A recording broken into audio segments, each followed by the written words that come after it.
humanitarian appeal will go a really long way. £10 provides essential hygiene supplies for a person for a month. £50 provides blankets for 4 families. £100 provides emergency food for 2 families per month. It's easy to give. You can donate online at dec.org.uk or call the 24-hour donation line on 0370 60 60 900. If you prefer to send a cheque, please post it to the Ukraine Humanitarian Appeal, PO Box 999, London, EC 3A 3AA.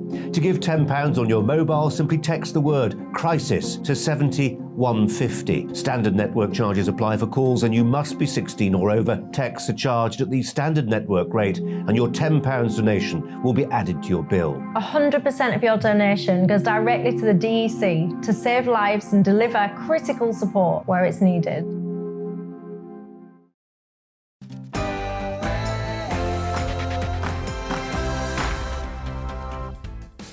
Good morning. You're watching and listening to GB News. Coming up on the political correction, we're joined by one of Volodymyr Zelensky's presidential advisors to discuss the ongoing war in Ukraine.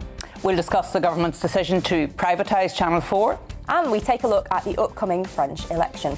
That plus plenty more after the latest news.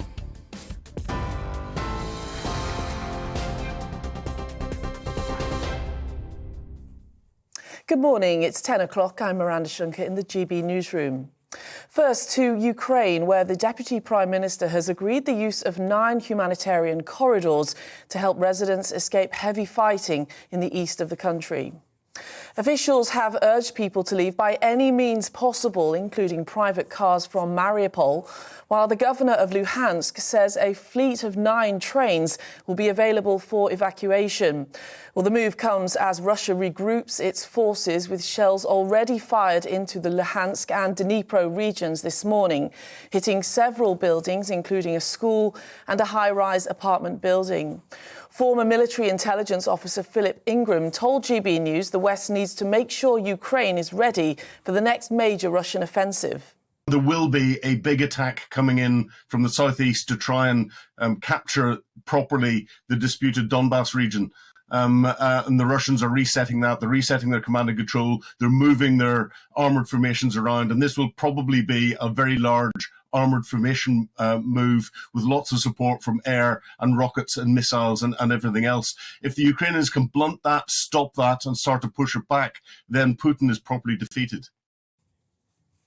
Well, Boris Johnson has pledged a package of economic and defensive support to Ukraine following face-to-face talks with President Volodymyr Zelensky in Kiev. The Prime Minister said he had made his surprise visit to the capital as a show of solidarity for Ukraine. He was seen walking around the city, meeting some of its residents. Britain has agreed to send 120 armoured vehicles and new anti-ship missile systems. An inquiry has been launched to find out who passed details of the Chancellor's wife's tax status to the media. Rishi Sunak's multi-millionaire wife, Akshata Murthy, announced on Friday that she would pay UK taxes on her worldwide income after the disclosure of her non-domiciled status. Mr Sunak has seen his approval ratings drop 3 points to 28% in a new poll by Opinion, as Labour accused him of hypocrisy, claiming his family had potentially saved millions of pounds while he was raising taxes. The Mayor of London has thanked the outgoing Metropolitan Police Commissioner on her final day in the job. In a statement, Sadiq Khan commended Dame Cressida Dick for her work in helping to bring down violent crime in London. The Commissioner decided to step down after the Mayor criticised her handling of a series of scandals which have plagued the Met during her time in post. Former Scotland Yard Detective Inspector Hamish Brown told GB News the next Commissioner must be tough on misconduct. It's taken a terrible bashing, the reputation of the police service, particularly that of the Metropolitan Police. So that's where there's got to be a charm offensive, I think, in certain ways, to show that changes have been made. The message they're going to put out about misconduct, that's going to be perhaps more for priority. One commissioner's lost their job and the next commissioner won't want to go the same way. So maybe stricter disciplinary measures. And haulage companies are calling for priority status at port crossings into Europe if they're holding perishable goods. Bad weather, Easter traffic, IT issues and the suspension of P&O ferries at Dover has led to long queues. The British Meat Processors Association says some of its members have had to wait over 24 hours to cross, causing meat and other perishables to go off. The Department of Transport has yet to comment on the call for priority status. Well, this is GB News. We'll bring you more news as it happens. Now it's back to the political correction.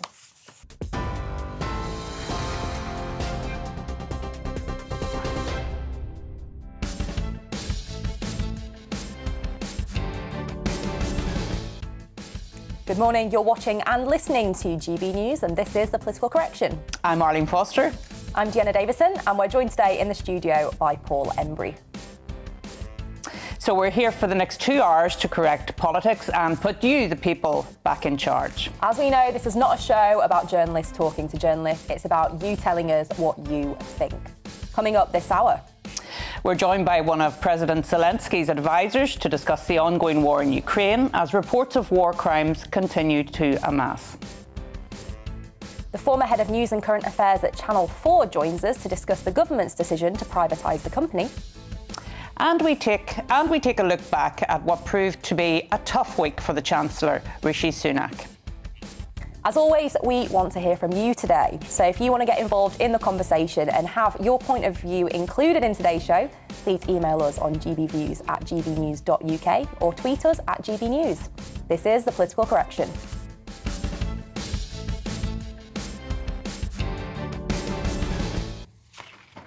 The war in Ukraine rages on, and reports of bloodshed and loss of life continue to dominate the headlines.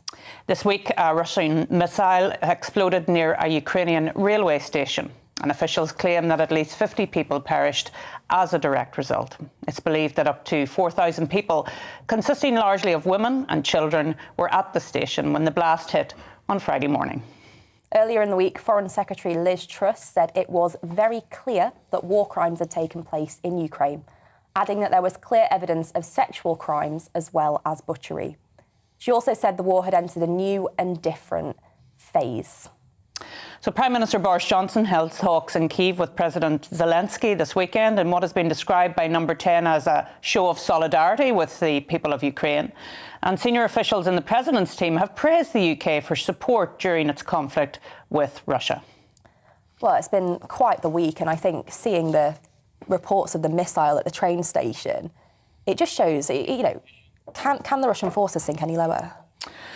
Yeah, it's been difficult to watch the coverage that has been coming in. First of all, we had the coverage of Bucha and the fact that there were civilians lying on the road and the mass graves, and then these reports coming in of sexual crimes and using sexual violence against civilians. I mean, it really is very difficult to take the scale of it all in at this present moment in time. Quite right. And I think the fact that Russia has been repelled from the north, obviously it's a good thing that they've pushed back, but all the suggestions are that they're now going to concentrate on eastern Ukraine, on the Donbass area, which is at the centre of the conflict in the first place.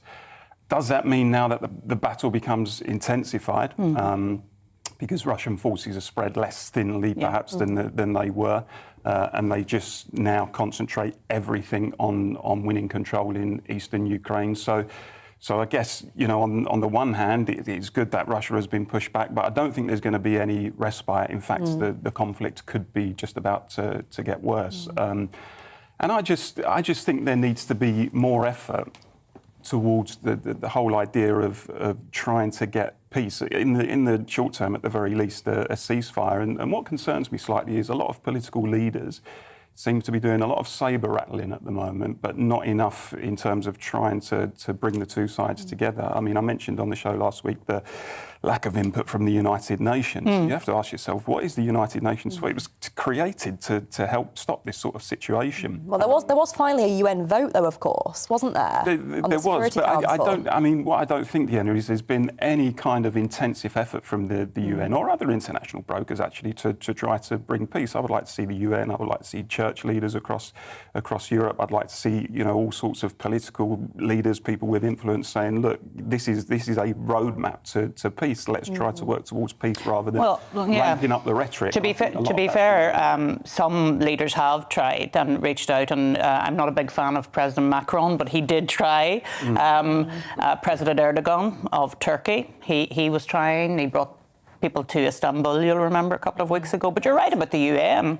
There hasn't been any sort of outreach, and it has led some people to ask, well, what is the UN actually for? Well, exactly. I mean, as I say, it was founded after the Second World War to prevent, wars of that kind happening again, but even wars of this kind on a smaller scale. That was the purpose of the United Nations, and it just seems to have gone silent. It doesn't seem to be on the radar at all, and it seems to me that the only likelihood of peace is based on the Minsk agreements. Which managed to end the fighting after 2014 when it first started. And of course, the Minsk agreements are about, yes, on the one hand, securing the territorial integrity of Ukraine, which is important, but also understanding that in the east there are lots of ethnic Russians who do want some kind of autonomy or decentralization from Kiev. And it looked initially like Kiev was open to that. Which is why it bought into the Minsk agreements in the first place. But until that can be revived, then there's no chance of peace coming anytime soon, I don't think. Yeah, and what worries me, I was reading this morning about this new Russian general that has been put in place. I think his name is, just to get it right, Alexander Dvornikov, and he was involved in Syria. And you'll remember in Syria there was widespread destruction and murder in Aleppo and homes and places like that. And apparently he has been in place now at the time that this attack happened at the railway station. And you have to ask yourself, is this a stepping up of that sort of thing, targeting civilians?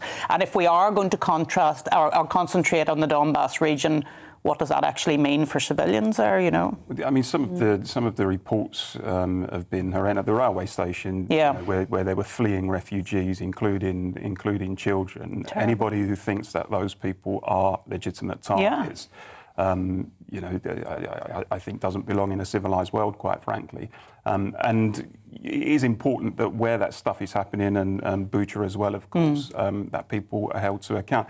The only thing I would say it's eminently probable, I think, that Russia is guilty of war crimes. But I also think that we shouldn't just rely on media. There is such a thing as due process, which even at Nuremberg at the end of the Second World War, people understood there was still due process. And before, you declare people guilty or punish them, you actually try to build a case against them and build evidence. So it's important that we keep an eye on that, because the fog of war can blind people. I think your point there about sort of diplomatic kind of peacekeeping solutions, though, it must be so difficult, particularly for the Ukrainians who have been illegally invaded and see these atrocities kind of performed against their own people, with innocent, women, children, families losing their lives in some of the most barbaric ways. Surely that doesn't make you want to go to the table and negotiate, given the intensity of the sort of atrocities being committed against you. I think that's right, and I think it's an entirely natural instinct when your homeland is invaded and your people are being violated in that way that you fight back. Completely understand why Ukrainians want to do that.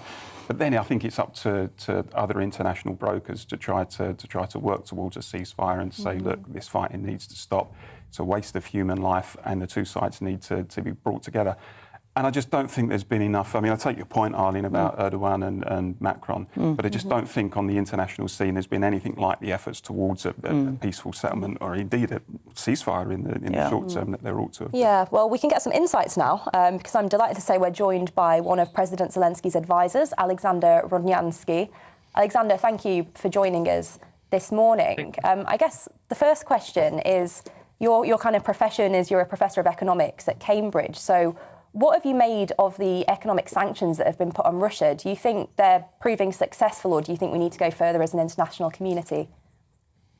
I think the international community needs to go further. Unfortunately, they're not enough to stop the war. These are quite serious sanctions, but they will only start working in the medium run. They will put more pressure on Russia's economy in the medium run. And unfortunately, that's not enough to stop the war, because Russia is still selling oil and gas in large amounts at record prices to Europe. And that allows it to fill its coffers and continue financing the war. So what else would you like to see then? You mentioned there oil and gas. Would you like to see sort of European nations completely cut themselves off from Russian oil and gas? Well, at least in a stepwise embargo, that's right. So we need to put pressure. For example, oil is about 1/3 of Russia's revenues in terms of the budget revenues, and oil is relatively easy to substitute away from. So Europe could relatively easily start putting an embargo on oil sales from Russia to Europe, so oil imports from Russia, and that is quite realistic, and that would put serious pressure on Russia's ability to keep financing the war effort. Mm-hmm. So, Alexander, I want to ask, I mean, you've been in the president's inner circle throughout the invasion.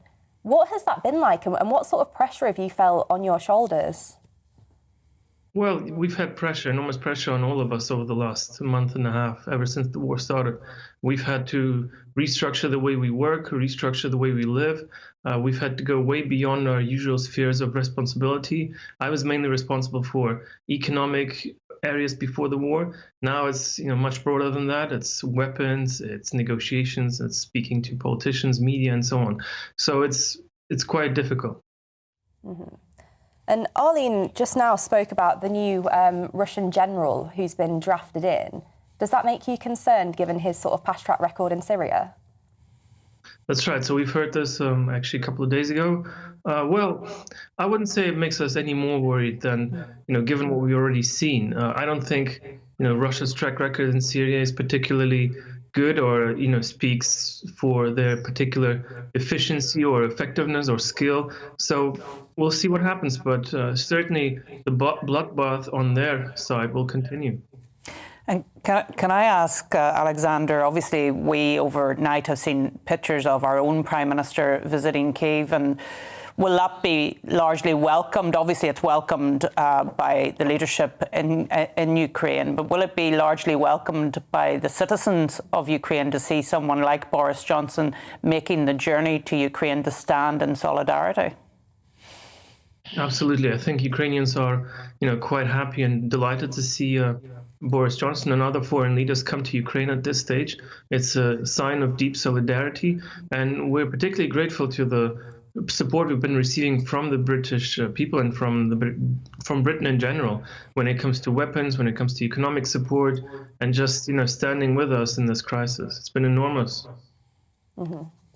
Paul, any questions from you? Well, I mean, there's been some effort between the two sides recently, hasn't there, Alexander, in terms of peace talks where delegates from both sides met. And after that, particularly the most recent round of talks, I think a week or two ago, there were suggestions that the two sides were perhaps edging towards an agreement that would result in a ceasefire. And the discussions were over, future status of Ukraine within NATO, etc., and the Crimea.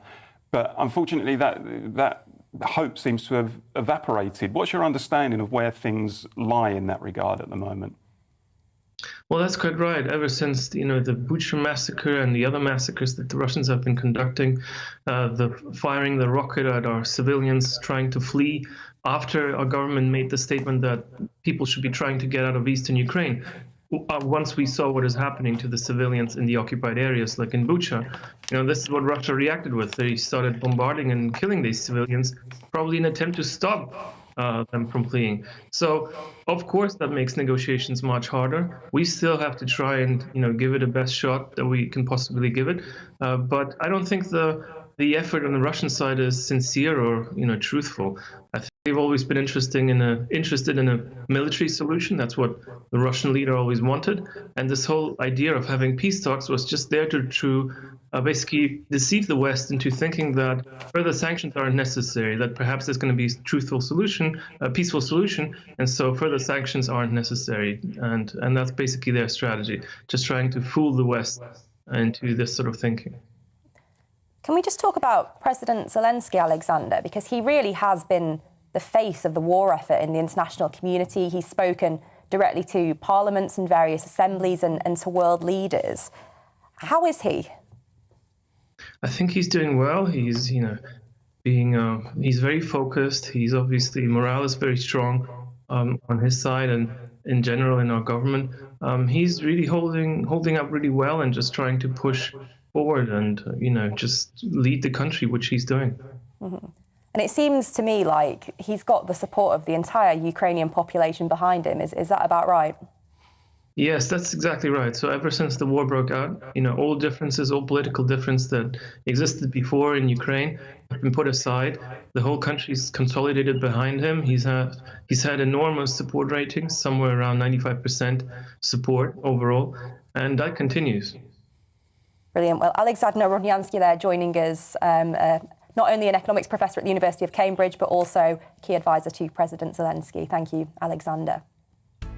So coming up after the break, we're discussing Channel 4 and the government's controversial decision to privatise it.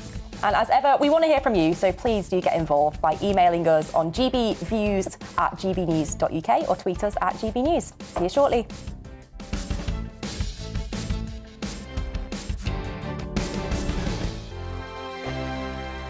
Europe is in the grip of the most devastating humanitarian crisis since World War II. The people of Ukraine are facing unimaginable suffering as their homes are destroyed and their loved ones are killed. Millions of people are being forced to flee for their lives, carrying only their children, their pets, and the clothes on their back. The pain, loss and destruction grows by the day. The people of Ukraine urgently need our help. Already a vast humanitarian operation is underway. Britain's Disasters Emergency Committee, or DEC, brings together 15 leading aid charities to respond to overseas disasters quickly and efficiently. These charities include the British Red Cross, CARE, Oxfam, Save the Children, and World Vision. Their teams are working on the ground in Ukraine and neighbouring countries to bring vital aid to those who need it most. If you can spare it, your gift to the DEC's humanitarian appeal will go a really long way. £10 provides essential hygiene supplies for a person for a month. £50 provides blankets for 4 families. £100 provides emergency food for 2 families per month. It's easy to give. You can donate online at dec.org.uk or call the 24-hour donation line on 0370 60 60 900. If you prefer to send a cheque, please post it to the Ukraine Humanitarian Appeal, PO Box 999, London, EC 3A 3AA. To give £10 on your mobile, simply text the word crisis to 70150. Standard network charges apply for calls and you must be 16 or over. Texts are charged at the standard network rate and your £10 donation will be added to your bill. 100% of your donation goes directly to the DEC to save lives and deliver critical support where it's needed.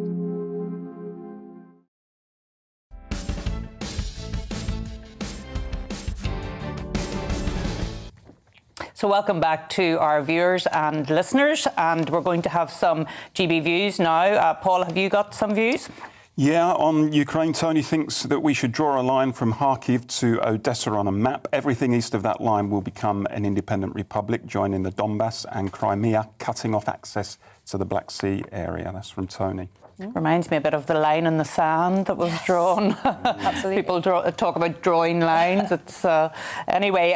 Adrian says the Minsk agreements were worthless, worth less than the paper they were written on. The question now is for us in the West, the same as it was a month ago. Do we ensure Russian forces are ejected from the sovereign state of Ukraine, or do we let it be crushed and then take the stand in the Baltic states? It will be one or the other. That's from Adrian. Paul, one you're not going to like, unfortunately, from Phil. The comment about sabre rattling and no peace effort is nonsense. According to Phil, the world has tried and Putin does not want peace unless it's on his terms, and that's not going to happen.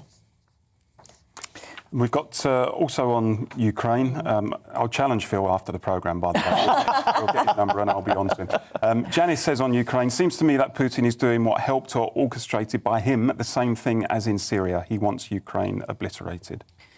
Yeah, and Derek wants to know, with regard to war crimes, what about the claims of Ukrainian soldiers shooting Russian POWs? What will be done to them? So that, you know, yeah, good point. When you're in a war situation, you know, you have to look at both sides. And as we were saying, you have to build a case for war crimes, not just, you know, take a media point of view. A couple of weeks ago, we discussed the whole issue of propaganda in wartime. We did. And we did. I think, you know, the danger is we become blinded to one side's propaganda whilst not understanding that it's not as easy as just to categorise it as a fight between all good on one side and all evil on the other. We do sometimes, whilst absolutely condemning the invasion, have to take a bit of a nuanced approach on that kind of propaganda. Yeah, well, loads more coming in on Russia, Ukraine. We've got Paddy here from Andover who says, as long as Russia is in attack mode, there is no talking to be done. Once Russia is fought to a standstill, then is the time for talking. In the meantime, Ukraine should bleed them white. Yeah, so will we move on? I think we're going to move on now to our next story, which is around Channel 4. The government has announced plans to privatise Channel 4, with Culture Secretary Nadine Dorries saying the current government ownership is holding the channel back. Channel 4 was launched in 1982 and, despite being a government-owned broadcasting company, does not receive any public funding, getting its money through advertisements. There have been suggestions that the channel could be worth between 600 million and 1.5 billion, and bids are expected to come in next year, with aims of completing the sale in 2024. Well, joining us to discuss this story is President of Murray Edwards College at Cambridge and the former Head of News and Current Affairs at Channel 4, Dorothy Byrne. Dorothy, thank you for joining us this morning. First question, not at all. Well, first question, and it should in theory be a simple one. Do you think that this is the right move by the government? I don't think it's the right move, because I think that the model that Margaret Thatcher and William Whitelaw put forward all those decades ago has been a great one for Britain. Channel 4 doesn't not only does it not cost us any money, but it doesn't make any of its own programmes. They're all made by independent production companies. And that has brought to this country one of our most successful industries, the independent production television sector. The companies also retain all the copyright in their programmes, and so they sell them all around the world and make lots of money. And I noticed in the Daily Mail today that Nadine Dorries was saying that some of those companies have become very successful and are making lots of money. And I thought that was a very British attitude, that we should start criticising people when they make lots of money. The whole point is that independent production companies based around Britain should make lots of money. And even the news, which people are looking at pictures of now, isn't made by Channel 4, it's made by an independent production company.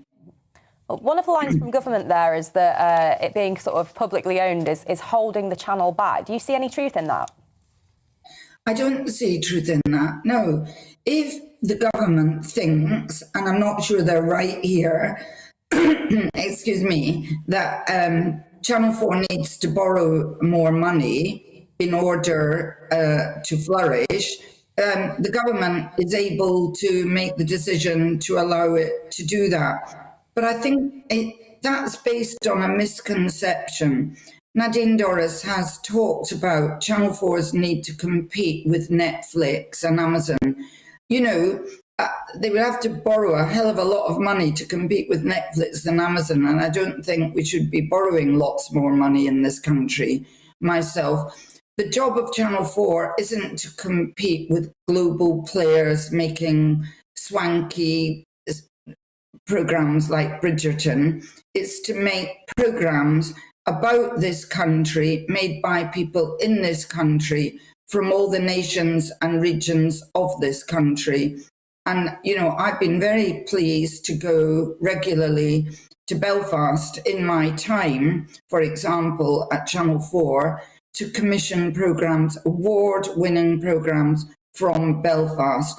Do we really think that some great big new owner is going to commission the small programmes from places like Belfast and Glasgow, where Channel 4 commissions programmes now?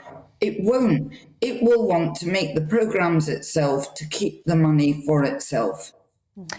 I was going to ask you about that, actually, because, of course, Derry Girls is one of the most successful productions from Northern Ireland, and we've introduced everybody to the language and the culture of the northwest of Northern Ireland from the 1980s and 1990s. Exactly. You know, yeah. The most successful production ever from Northern Ireland, but because it was made from people from Northern Ireland, it wasn't just all about the Troubles. You know, the way that people always see Northern Ireland. People in a country see that programme see that country in a very different way to the way some big global player would see it. I've been really pleased to produce programmes out of Glasgow, having been born in Paisley myself, that haven't been all about poverty and drugs in Paisley. You know, one of my most successful programmes from Glasgow has been a network consumer programme made by a marvellous small production company called Firecrest, which has flourished, and they would say this themselves, because Channel 4 supported them and helped them to get going. And that has been such an important part of what Channel 4 has done.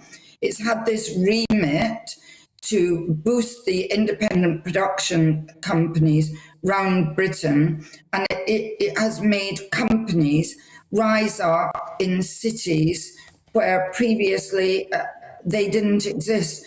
I had to come to live in London decades ago to promote my own career because there wasn't enough for me, excuse me, up in Manchester where I worked at the time. And, we have to stop that happening. Dorothy, would you accept that to a certain degree this has been inevitable? I mean, I oppose the sell-off of Channel 4, but the truth is, isn't it, that the Channel 4 has increasingly been taking a partisan line, particularly its news and editorial programmes over recent years. It's been seen as very anti-Brexit, almost like Guardian TV following the liberal left line the whole time. And eventually people in government were going to say, look, enough, you're not following your remit, we're going to flog you off to the market. You know, I think that this is a red herring. Firstly, it is not the case that Channel 4 has had cases against it brought by a few right-wing people upheld to say that it is partisan. That is just a lie put out. I'm not saying you're a liar, but it is a lie put out. For example, it has done controversial things, and I've done some of them myself. But being controversial doesn't make you partisan. I made a programme with Kelvin Mackenzie called How to Save the Tories. I never made a programme called How to Save the Labour Party. Nobody on the right criticised me for being partisan at that point. I made a programme criticising Nelson Mandela and saying he was a wonderful person, but actually he was not any good as a president. The BBC, ITV, they didn't make that programme. Peter Hitchens has made programmes for me, one of them condemning David Cameron for being insufficiently right-wing. I don't think that... Sadly, we seem to have lost Dorothy there. Oh. But I think Dorothy there gave us an insight from former member of Channel 4 staff there anyway, very senior member of Channel 4 staff. But time to move on, I guess. We've been... Well, I thought it was interesting that the left-wing person on the panel was the one that made the point about bias. Yeah. Absolutely. But don't confuse me with the liberal left. No, I don't at all. It wouldn't offend you like that, Paul. The traditional left. OK, all right. Now, voters in France are set to go to the polls today for the first round of the country's presidential election. President Emmanuel Macron has ramped up warnings to the French people as far-right Marine Le Pen ebbs further up in national opinion polling, with his own support seeing a slump after losing his war bounce following Russia's invasion of Ukraine. With pollsters currently expecting the final race to be between Macron and Le Pen, what can we expect to see in the following weeks, and what could the outcome mean for France and indeed for the world? Well, joining us now to discuss this, I'm very pleased to say, is French journalist and commentator Nabila Ramdani. Nabila, thank you so much for joining us here on The Political Correction. And talk to us about these opinion polls and what's going to happen today, because, of course, we have the first round is today. Yes, indeed. Well, the election campaigns have gone largely according to plan. Friday was officially the last day of campaigning. Today is the first round of voting. And so we have 12 candidates who are trying to get through the first round. Yeah. They range from the extreme right with Éric Zemmour to the very left-wing Jean-Luc Mélenchon. There are many candidates in between, but those with the most probable chances of success are Emmanuel Macron, the sitting president, Marine Le Pen, the leader of the National Rally Party, and Jean-Luc Mélenchon, who I would describe as a grassroots leftist who is very anti-globalization and who's someone who, as many French leftists, who he still harks back to the days of global revolution and Marxist movements. For the first round polls, opinion polls, which are usually pretty accurate in France, they put 26% of the share of the vote going to Emmanuel Macron, 22% to Marine Le Pen, and 17% to Jean-Luc Mélenchon. So, at a push, Mélenchon could actually tip Marine Le Pen. Who knows? Nabila, how much has Marine Le Pen detoxified the Front National? I mean, it's now called something different, isn't it? But I mean, it was very easy once upon a time to categorise Front National as on the far right when you look at some of their policies, particularly with the influence at the time of her father when he was leader of the party. But lots of commentators now seem to say, actually, they're a right-wing party, but more mainstream. They've dropped a lot of their kind of toxic policies, and therefore they're tapping into more mainstream French opinion. Is that a legitimate assessment? Well, I think what made her more mainstream is in this election, you have seen the emergence of a candidate like Éric Zemmour, who makes her look remarkably moderate. He's somebody who has 3 convictions for spreading religious and racial hatred. The last one in date was for him appearing on live television suggesting that child immigrants are all potentially rapists and murderers. He's somebody who actually described Maréchal Pétain of the Vichy government during the Second World War as somebody who protected the Jews. Now, that goes against all the facts of history. So the emergence of an extremist like him made her policy more palatable, if you like, but she still carries on with her hard right program. She's suggesting now to fine women who wear a headscarf in the public space, and indeed clamp down on immigration by 75%. Not only reduce immigrants who are coming to France, but also clamp down on those who are already here. She has desperately been trying to distance herself from her toxic father, who, let's not forget, is a convicted Holocaust denier, a racist and anti-Semite. But he remains a major figure in the party, and a lot of her supporters remain fundamentally loyal to him, and he crucially remains her father. And let's not forget that her party was literally founded by Holocaust deniers and former soldiers, Third Reich soldiers who fought in the Nazi Waffen-SS. So where's her support coming from? Because obviously the vast majority of French people would not have any truck with Holocaust denial. But if she's, closing the polls to this extent, where people are suggesting there's an outside chance she could win the presidency, where's her core support coming from, and why? Well, we've seen younger people in particular, haven't we?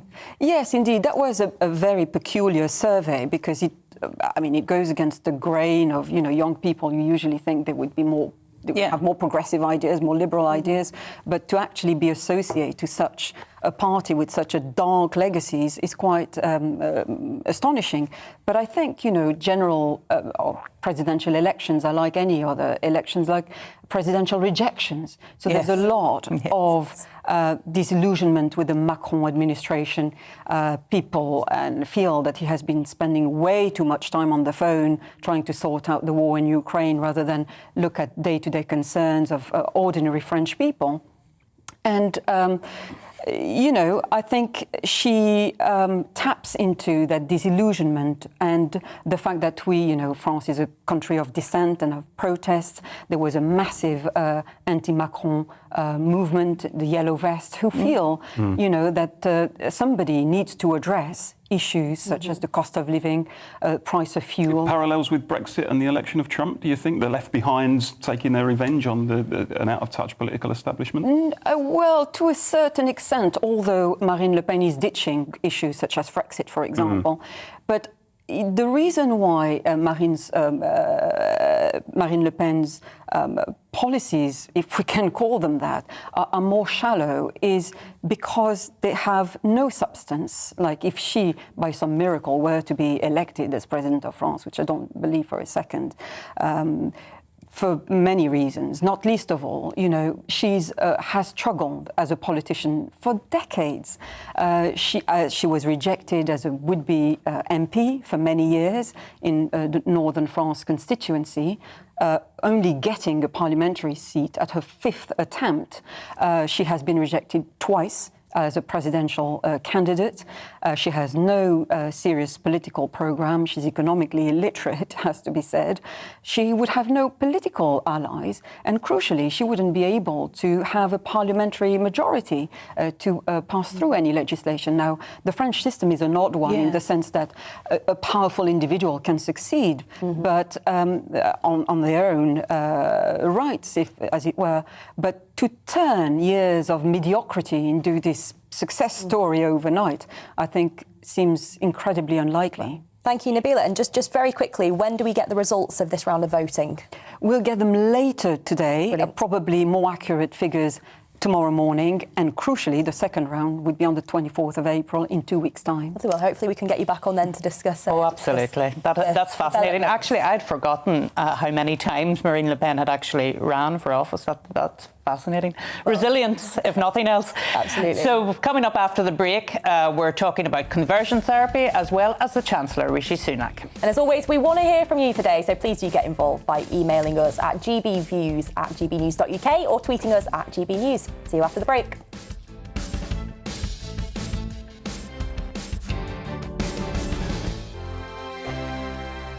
Europe is in the grip of the most devastating humanitarian crisis since World War II. The people of Ukraine are facing unimaginable suffering as their homes are destroyed and their loved ones are killed. Millions of people are being forced to flee for their lives, carrying only their children, their pets, and the clothes on their back.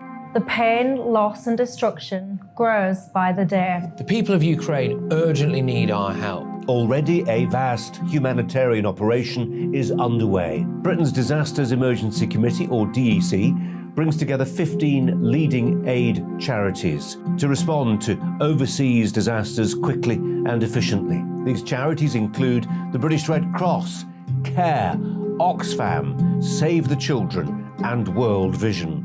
Their teams are working on the ground in Ukraine and neighbouring countries to bring vital aid to those who need it most.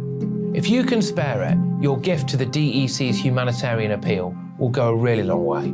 £10 provides essential hygiene supplies for a person for a month. £50 provides blankets for 4 families. £100 provides emergency food for 2 families per month.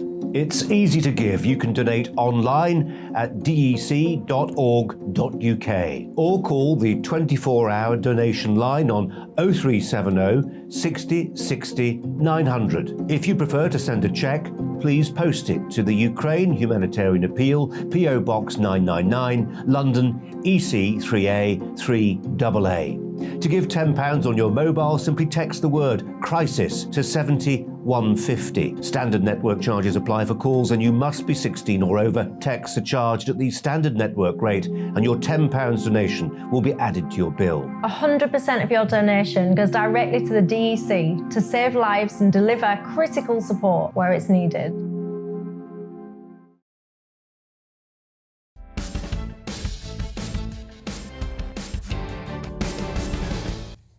Welcome back to GB News, the political correction, and loads of you, as always, have been getting in touch. Paul, you're getting a kick in today. Am I? We've got Andrew. Paul, you need to wake up and smell the coffee. There's clearly no talking to Putin. Strength and force are all he understands. There you are. Well, anyway, Kenneth from Carlisle tells us, when we voted at the last election, we voted in the Conservative Party, not the left-wing Socialist Party that's in power now. We didn't vote for more crime, high taxes, more immigration and greedy MPs. It's time Boris Johnson and Rishi Sunak were cast aside and replaced by proper Conservatives. My goodness, this is quite a rant. I'd show the view of real socialism. Alwyn remarks, the UN is a toothless tiger and always has been. It relies on countries within the UN to provide troops to manage any ceasefire. To have that, you must have a ceasefire, and Putin will not agree to that. Yeah. I've served with the UN in a number of areas, from Cyprus to the Balkans. No country would commit troops at the present time. Well, one here for you, Arlene. Pat says, does Arlene think Boris should show the same dedication to defending Northern Ireland's borders as he does to Ukraine's? Yes. I'm shocked by your very answer. straightforward answer to that. Yeah. Yeah. Anyway, Camilla is touching on something that we're going to be discussing in a few moments, and that is people may not like politicians who are rich, but as long as non-dom status is legal in this country, their wives should not be bullied or harassed by anyone, and we're going to touch on that very soon. We will. And Dorothy, on the same subject of Rishi Sunak, says that Sunak is more concerned about protecting his wife's fortune than he is about the people of this country. He's been economical with the truth about his own status. He should do the moral thing and resign. I'm guessing you don't disagree with that one, Paul. No, I'm happy to go along with that one. Anyway, we've got some good ones on Channel 4 here, which I just want to get in before we move on. GBNews, according to Donald, should buy Channel 4. That'll sort them out. Which Donald is that? I don't think it's from America. No. Yeah. Oh, goodness. Well, anyway, we'll move on, but do keep sending us your views. Now, the government's facing criticism after plans to alter a ban on conversion therapy were revealed, leading to the cancellation of a landmark global LGBT conference set to take place in the UK this summer. More than 100 groups pulled out of the Safe to Be Me event after a decision to exclude transgender people from a proposed conversion therapy ban was made. The event, which was labelled as the UK's first ever global LGBT conference, would have coincided with the 50th anniversary of the capital's first official Pride marches. It's now being reported that Boris Johnson is facing the threat of a Tory rebellion over the exclusion. Do you want to tell us more about that, Deanna? about a rebellion, or about the situation abroad? She loves an old rebellion. Oh, I'm not that bad a rebel, surely. Pork pies involved in this No one. pork pies as far as I'm aware, but... So I think effectively there's disappointment because it was promised, I think, sort of 4 years ago we first started talking as a party about banning conversion therapy.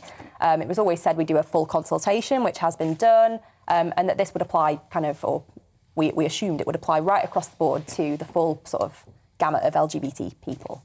It was in the Queen's speech that this would go ahead, and then suddenly, I think it was early last week or late the week before, we heard that conversion therapy ban was not going to take place at all through legislation, saying that we'd explore non-legislative ways, which went against what we promised we would do and what we promised in that Queen's speech.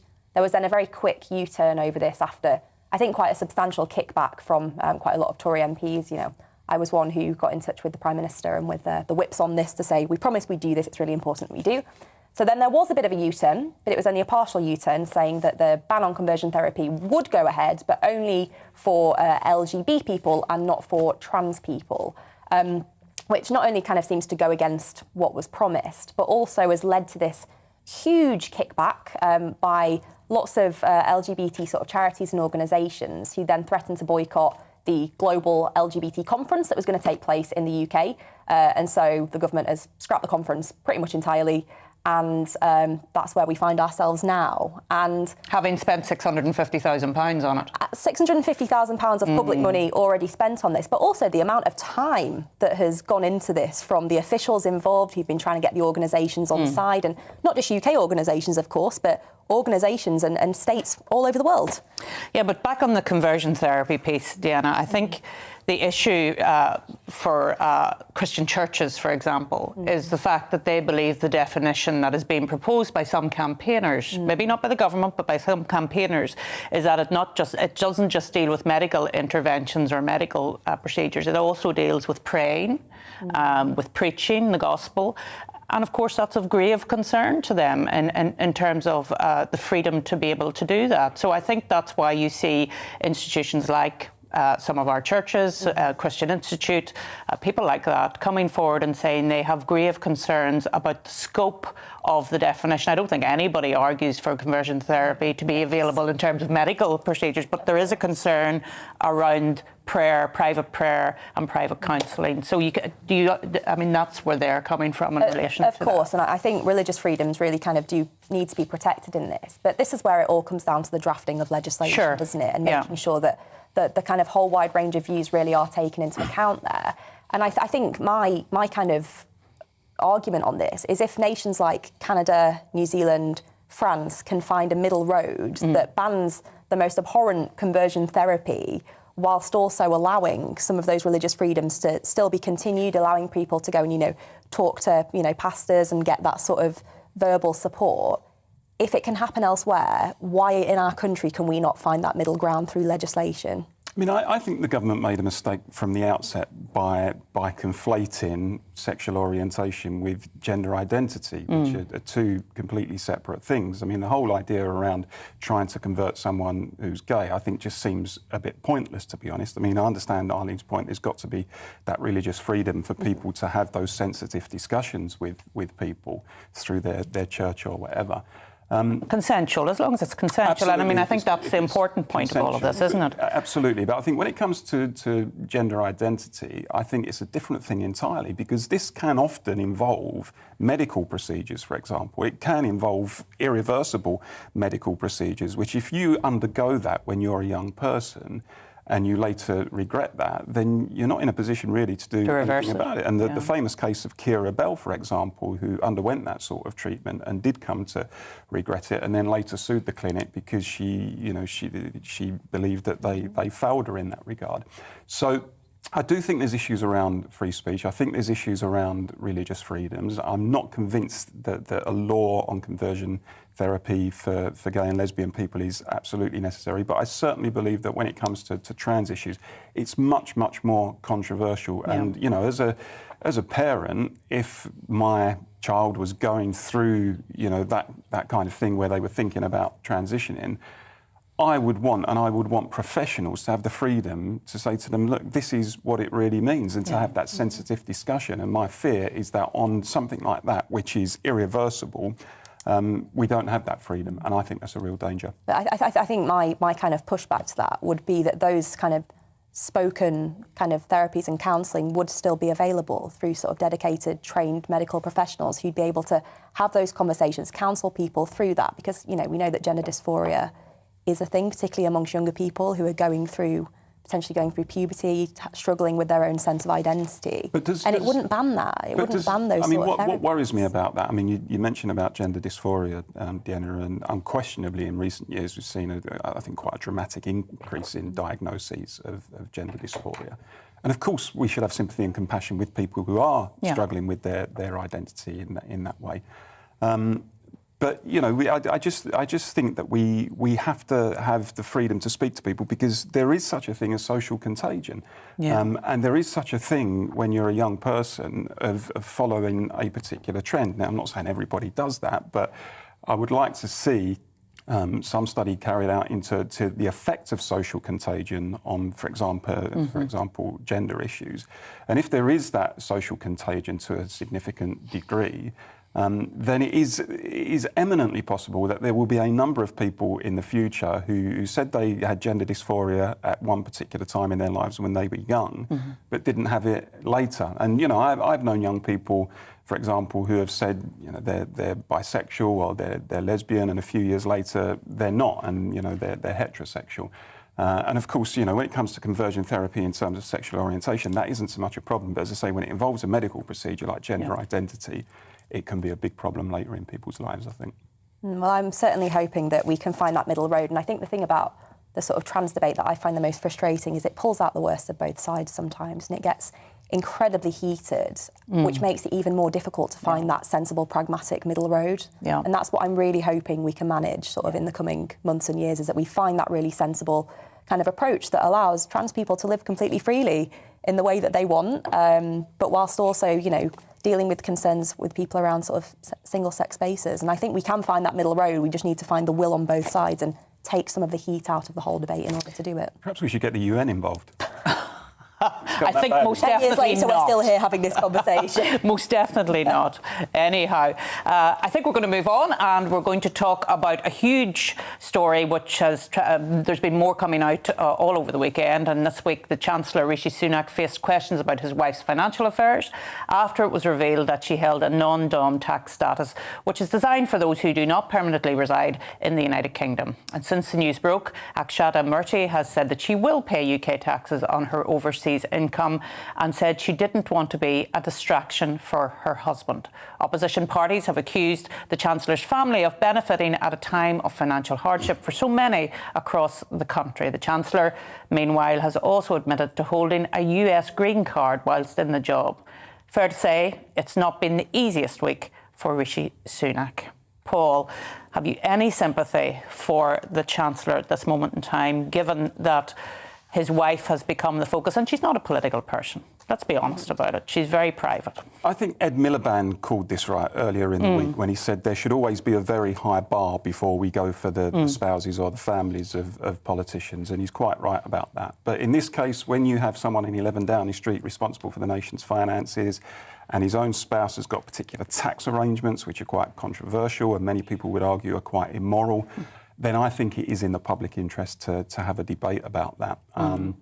And I think the whole thing, I mean, I think non-dom status, by the way, is a relic of empire, and we shouldn't have it, frankly. We should abolish non-dom status. I don't think there's any justification for it. And I think people generally feel that if you live here, which he does as far as I can see, and you use the facilities and the services of the country, then frankly you should pay tax on all of your income in the country where you live in.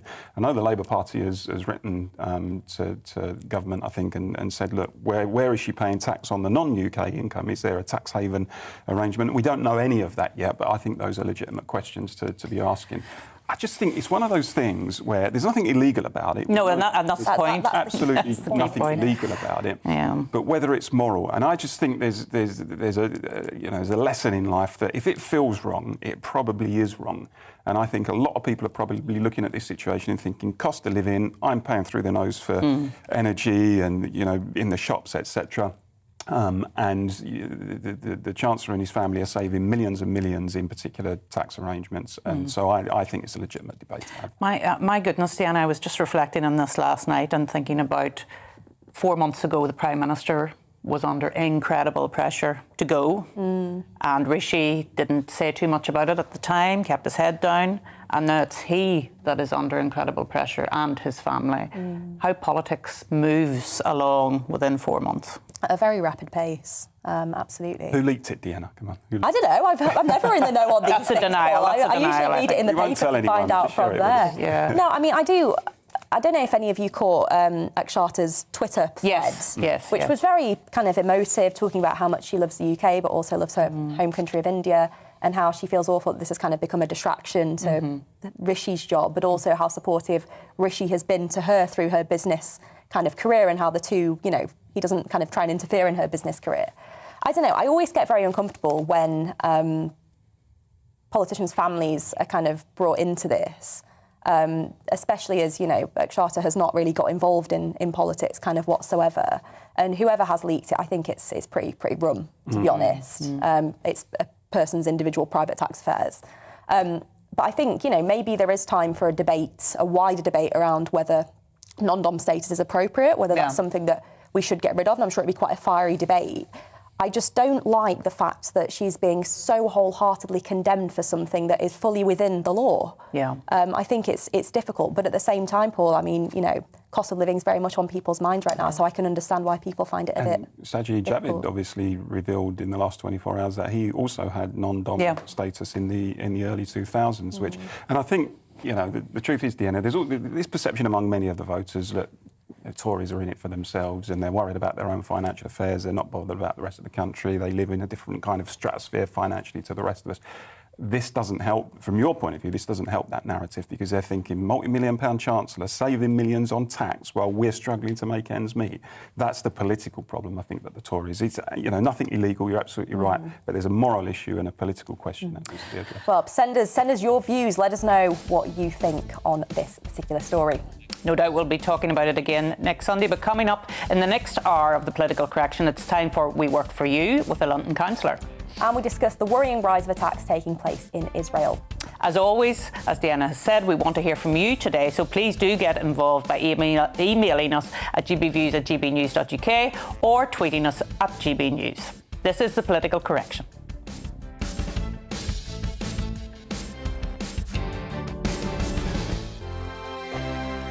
Europe is in the grip of the most devastating humanitarian crisis since World War II. The people of Ukraine are facing unimaginable suffering as their homes are destroyed and their loved ones are killed.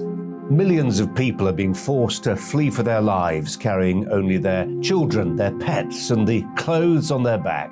The pain, loss, and destruction grows by the day. The people of Ukraine urgently need our help. Already a vast humanitarian operation is underway. Britain's Disasters Emergency Committee, or DEC, brings together 15 leading aid charities to respond to overseas disasters quickly and efficiently. These charities include the British Red Cross, CARE, Oxfam, Save the Children, and World Vision.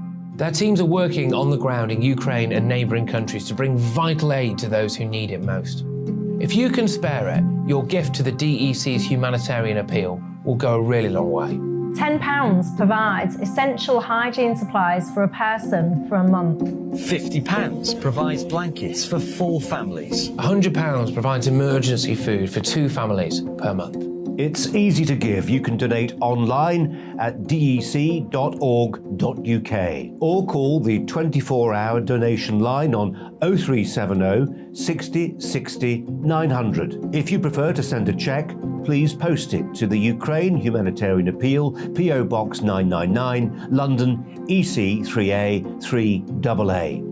To give £10 on your mobile, simply text the word crisis to 70150. Standard network charges apply for calls and you must be 16 or over. Texts are charged at the standard network rate and your £10 donation will be added to your bill. 100% of your donation goes directly to the DEC to save lives and deliver critical support where it's needed.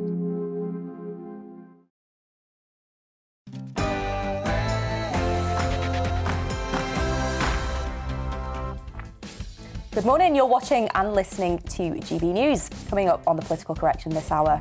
We talked to a local councillor about her work on the ground. Calories on menus. Will the new move tackle obesity or will it just aggravate eating disorders? And attacks in Israel are on the rise. We'll be joined by a spokesperson from the Israeli embassy here in London. That plus plenty more after the latest news.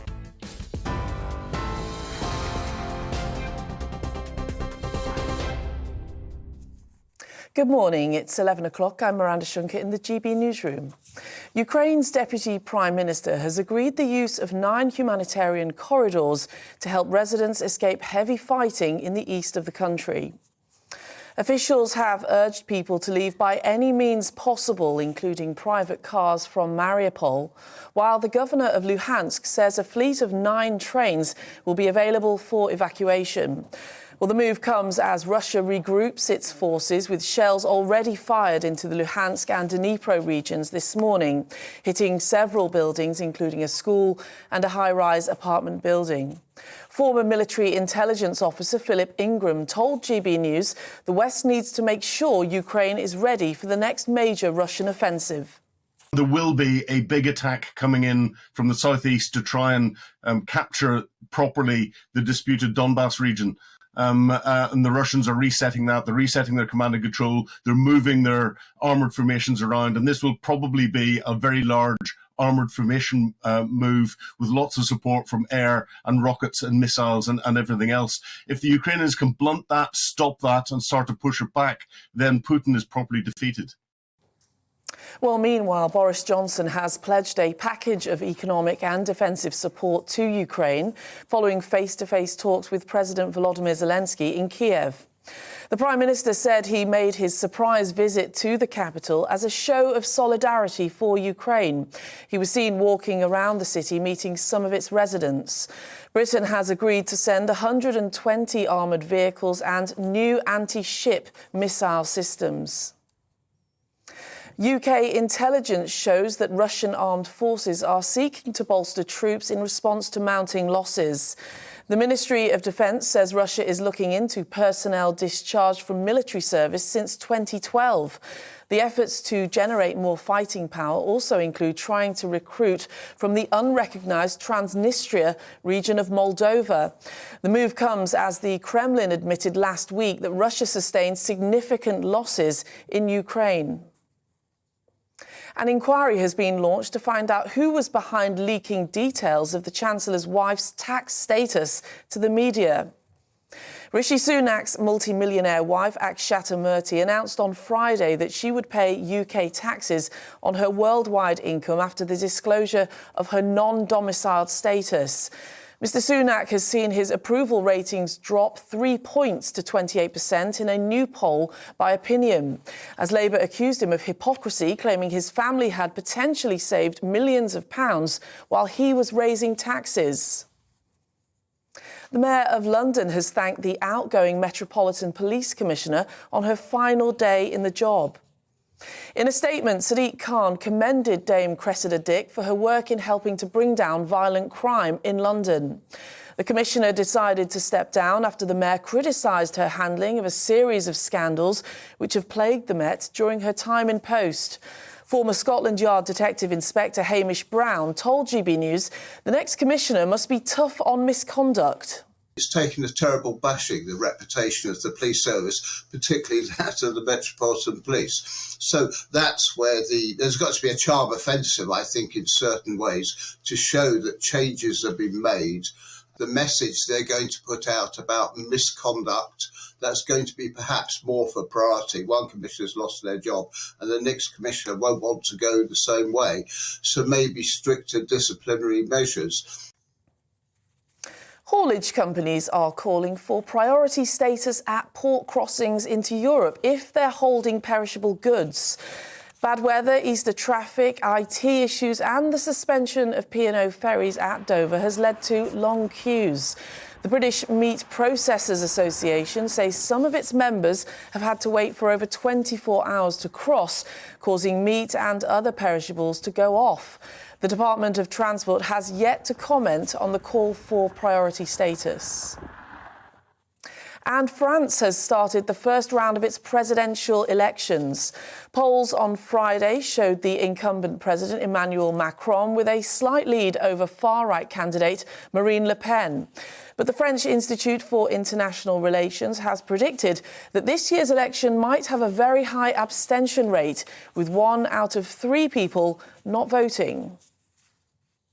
Well, this is GB News. We'll bring you more news as it happens. Now let's get back to the political correction.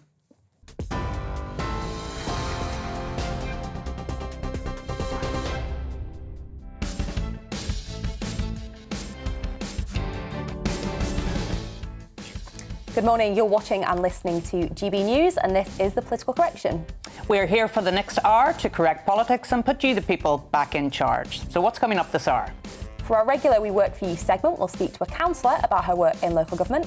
And the government's requirement to publish calories on restaurant menus in its latest bid to tackle obesity came into force this week. But critics say it won't solve the problem and will drive up eating disorders. We'll speak to a journalist and recovered anorexic, Emma Wolfe, about all of that. As ever, if you want to get involved in the conversation and have your email read out on air, then email us on gbviews@gbnews.uk or tweet us at gbnews. This is the political correction.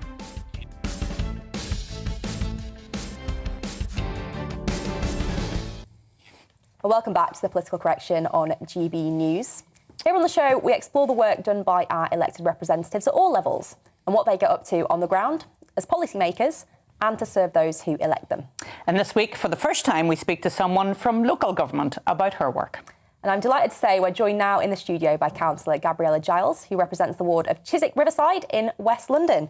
Gabriella, thank you for coming and joining us this morning as our first local government representative. Good morning, thank you for having me. Not at all. So I think when people think of councillors, they think of streetlights, potholes and dog poo, unfortunately. But it's so much more than that, isn't it? And to be honest, that would cover a lot of what we have to do. But yes, it does cover a lot of it, a lot more than that. So housing, kind of a lot of the time doing a lot of the work that the council hasn't done itself and acting as an intermediary between the council and the people that we've been elected to represent. So that to me is actually the most important piece of what I do, is acting on behalf of people who haven't necessarily or have already exhausted kind of the bureaucratic routes that they need to do in order to get things like their bins fixed, leaks sorted, you know, the potholes and various other things. But there is a lot more to the role of a councillor that is probably a bit more political rather than just administrative. Well, because of course you are in opposition on Hounslow Council. So how do you find that when it comes to the sort of wider council policy? It must be frustrating at times. Extremely. And resilience and persistence is what's actually really needed in that role. So we are 10 out of 60. Hounslow Council has been Labour-led more or less since its inception, bar 4 years. And that was back in 2010. So there has, for me, I find the role really, really interesting because as an opposition, you're there to be that critical kind of like you can do better type person. I wouldn't say necessarily a critical friend, it depends on what you're discussing, but certainly you can push for more that they may not have necessarily thought about before. Is it a thankless task, Gabriella, being a councillor? The reason I say that is obviously because with MPs, they're in the public spotlight, people can see what they're doing, they appear on TV and stuff, but with councillors, it's very much kind of under the radar, and often voters won't know who their councillors are or what they do. So it's public service without much reward. It is. Like we don't. It's not a full-time role, for example, to start off with. So many people are either retired, or you get like at the younger end of the spectrum, people who are students. So it does become quite frustrating to manage kind of responsibilities in and out of work with some of the expectations on what you should be doing as a councillor, because you don't actually have the same support that you would do as an MP, for example. No. I was a councillor, so I know what it's like. But one of the great things about it is that you are closest to the constituents. I mean, and the issues that maybe matter most to them, which may not be big issues, are the things that you're sorting out for them. And they don't forget that whenever you do it. They don't. And we've got elections in a month, so we've been out kind of speaking to residents, as we would do always. And it's been really great to know, oh, yeah, you helped me with fix the pothole, or there was a drain cover that kept on making a huge amount of noise that was keeping me up through like sleepless nights. So that's where you find, or I find, I get the most amount of reward out of it. The thing that I find sort of the most amusing is that you would think that the MPs have all the power, and on the national sort of policy stuff we do, but when it comes to actually getting the potholes fixed, I have far less power than you do. And I would also argue that as a councillor, we make a lot more decisions that impact people on a day-to-day basis. So, we a couple of years ago, the council passed a motion to set its climate change targets. But what was really interesting is that in that motion, they hadn't actually put a date on it. So we were able to put a date on that and amend the motion so that they could progress things a bit quicker. But at the same time, they hadn't thought about setting a timeline for their own ambitions, which seems to me rather convoluted and kind of naive. So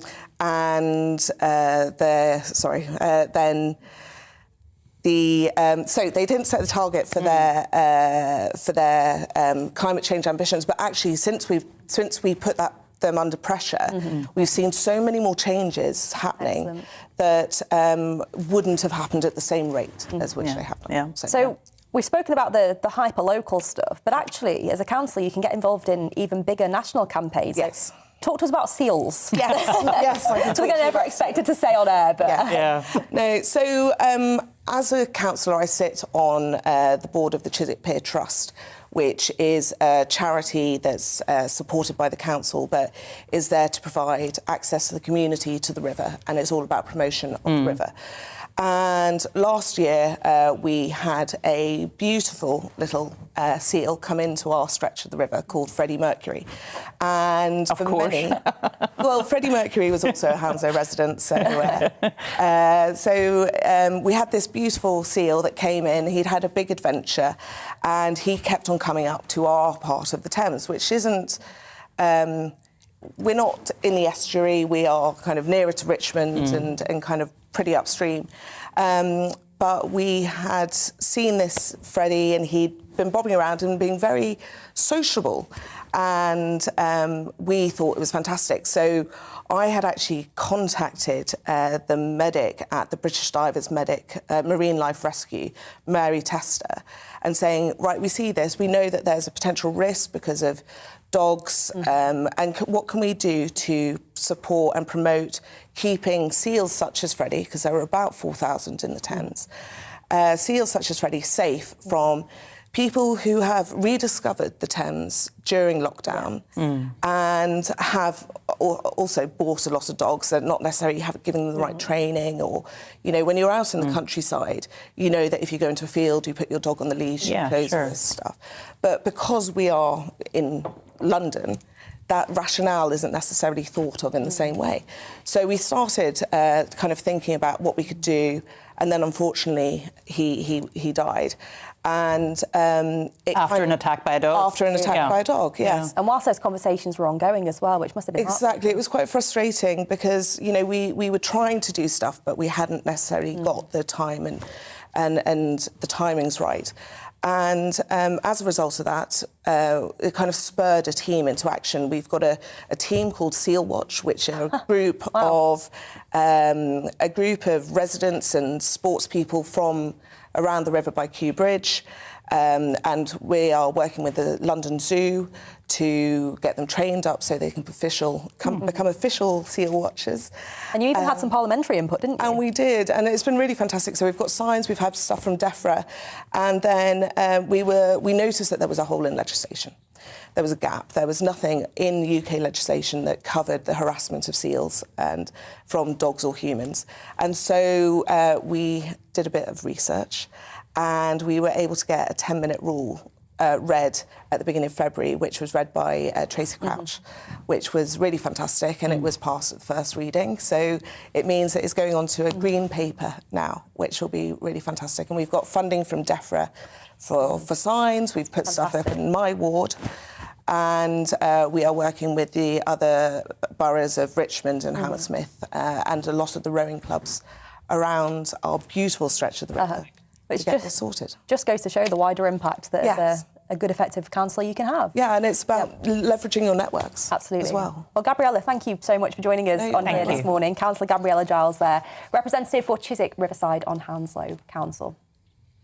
Now, this week, the government's new policy obliging restaurants to display the calorie content of food items on menus came into force as the government ramps up its long-term plans to tackle obesity. In an exclusive interview with GBNews this week, the Prime Minister Boris Johnson said the country had become fatter over lockdown and that such measures needed to be taken to improve public health and save taxpayer money. No, I've got fatter over lockdown. The move's been met with much criticism regarding its effectiveness for tackling obesity and the potentially damaging impacts for eating disorder sufferers. So is the government right to implement this policy? In just a moment, we'll discuss this with a journalist who herself is a recovered eating disorder sufferer. But first, let's hear what the Prime Minister said about obesity earlier this week. You know how much fatter we are post-COVID? I think I saw a figure the other day. I'm giving you this exclusively, OK? I think there's 36% more obesity. I think can that possibly be right? It's huge. There's been a huge increase in obesity as a result of, or 36% of people are fatter than they were. Maybe that's probably a more accurate way of expressing the statistic. And we were already, before the thing began, Philip, we were already the fattest nation in Europe, with the possible exception of the Maltese. And in the end, that is a massive charge on the taxpayer. So can I look at this? And so you and I, Philip, always defend the taxpayer, and the taxpayer is coughing up huge quantities for the consequences of that obesity. And I'm no advertisement for willpower, but we need to recognise. Can I just go back to that point you just said? The effects of obesity on our tax. Well, that was the Prime Minister there speaking exclusively to GB News earlier this week. But joining us now to discuss this is journalist and author Emma Wolfe, who herself suffered from an eating disorder for 10 years. Emma, thank you for joining us this morning. Firstly, what do you make of this new policy? Well, Boris Johnson is right. 2/3 of UK adults are overweight or obese, so we clearly have a huge weight issue in this country. But this strategy will not work. We've had nutritional labelling on food and on packaging for years, and it hasn't worked. People have got larger. In fact, you're using the word fat, so I'll use the word fat. People have got fatter. We know we have a problem. But this is sort of anti-enjoyment. It's a sort of anti-joy kind of move to make people feel guilty about eating out in restaurants. No one ever became overweight from having the occasional indulgent meal. And at the other end of the spectrum, it's extremely damaging for people like me who have suffered with anorexia or bulimia or binge eating. Mm-hmm. I've heard from hundreds of my readers this week saying they're absolutely terrified about what this is going to do to them. When you have an eating disorder, when you have something like anorexia, it's already really traumatic going out to eat, eating in public, eating with other people, any kind of social eating is already extremely, extremely frightening and fraught with anxiety and fraught with guilt and all of that. Having the calorie count, the fat content of every single dish listed on a menu is just really unhelpful for these people. There are over 1 million people in the UK suffering with an eating disorder. And in fact, there are many, many more because most eating disorders are secretive and hidden. But it's really, really unhelpful for those who are trying to go out and eat, trying to do their best, trying to get back into the normal world, which is what we want to do, trying to get back into the normal world of eating with others, enjoying food, eating out in a restaurant.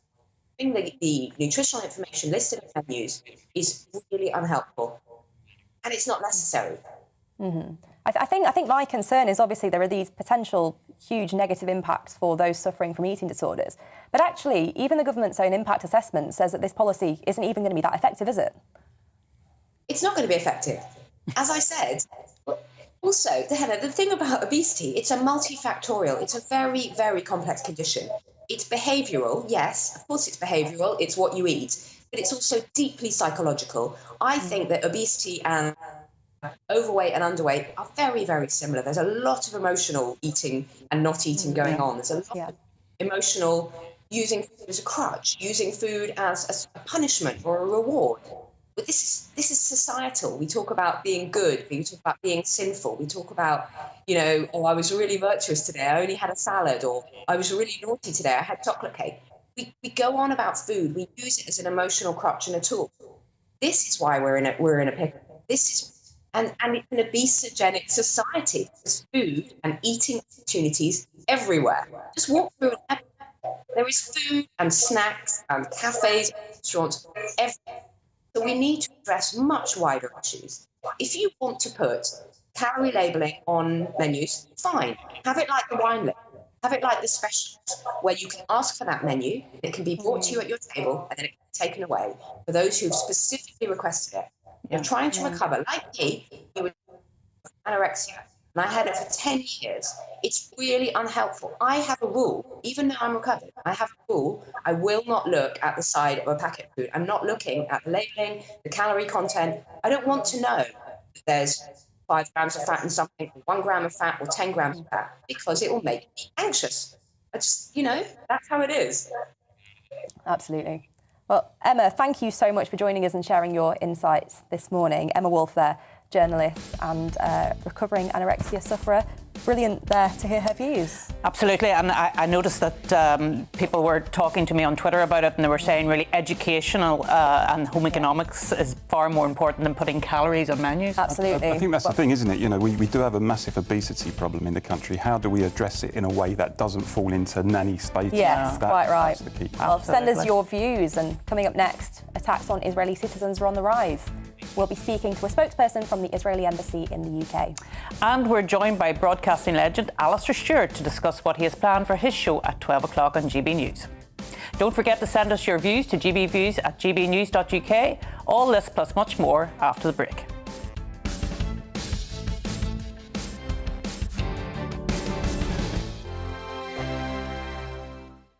Europe is in the grip of the most devastating humanitarian crisis since World War II. The people of Ukraine are facing unimaginable suffering as their homes are destroyed and their loved ones are killed. Millions of people are being forced to flee for their lives, carrying only their children, their pets, and the clothes on their back. The pain, loss, and destruction grows by the day. The people of Ukraine urgently need our help. Already a vast humanitarian operation is underway. Britain's Disasters Emergency Committee, or DEC, brings together 15 leading aid charities to respond to overseas disasters quickly and efficiently. These charities include the British Red Cross, CARE, Oxfam, Save the Children, and World Vision. Their teams are working on the ground in Ukraine and neighbouring countries to bring vital aid to those who need it most. If you can spare it, your gift to the DEC's humanitarian appeal will go a really long way.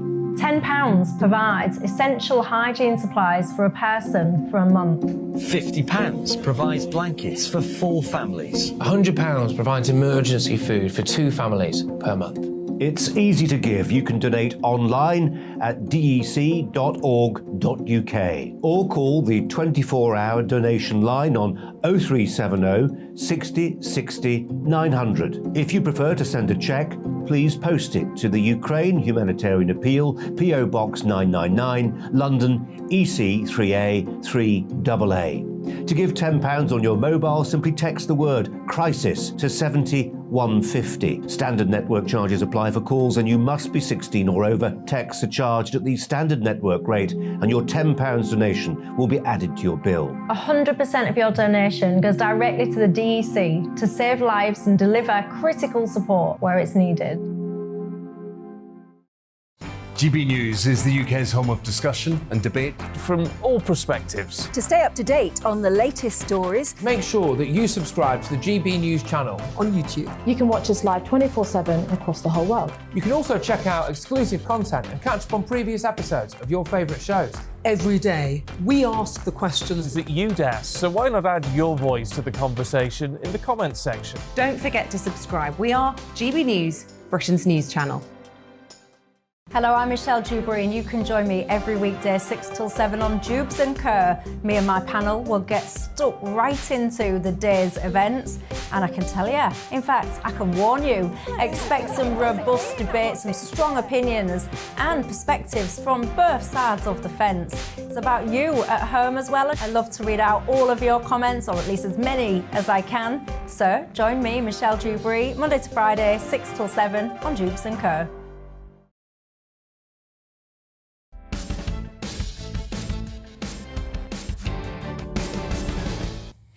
Welcome back to The Political Correction. But coming up at midday is 2 hours of the legendary Alistair Stewart for his show, Alistair Stewart and Friends. So let's look ahead at what's coming up on Alistair's show today. So, Alistair, what's on today? Well, towards the beginning of last week was the anniversary of the start of the siege of Sarajevo, the Bosnian conflict all those years ago. And the more I read about Ukraine, the more there are echoes of that. You've got crazy commanders, you've got vicious military people, you've got one country telling another country it doesn't even have the right to exist, and of course war crimes. Now the newspapers, particularly The Observer, have done a brilliant piece on it.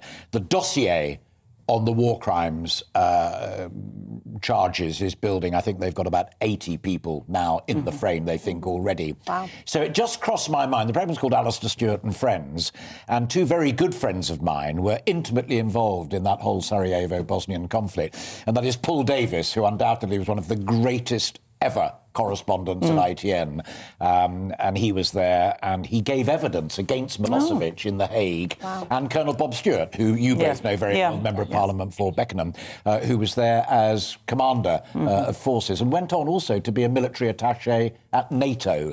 So there's lots of stuff there. So I just thought I'd try and pick those 2 fantastic brains, reflecting on Sarajevo and Bosnia, but what we can learn as we look at how Ukraine hopefully enters something of an endgame. And finally, we're going to be joined by a barrister who specialises in war crimes. We've also got another lovely guy, and I don't know if you know him, Peter Neerud, he was made the Chief Constable of Thames Valley, and I think he was the youngest ever at that stage. But he also wrote a crucial paper about leadership and training for the police. And as we say bye-bye to Cressida Dick, I just thought it would be really good to pick a top brain of policing theory on what went wrong in London, what we need to do to get our police force right. Because there's no doubt at all, folk out there are losing faith in their local constabularies, and Peter Neerud, I think, is the top guy to tell us about that. So we've got that, all sorts of other stuff as well. Oh, well, tell us about some of the other stuff, Alistair. Come on, give us a real tease. We've also got... Am I allowed to say this? I suppose I am, really. Oh, dear. You can say whatever you like. Oh, come on, if you're watching, we're sorry. No, they can pull the plug out, which is always deeply worrying. We've got a real thing on my programme about ordinary folk who get off their backsides and go and do something to try and help people in Ukraine.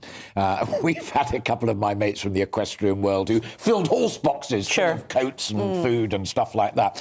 My lovely producer, Lowry, who you know, has a brother who's a barber.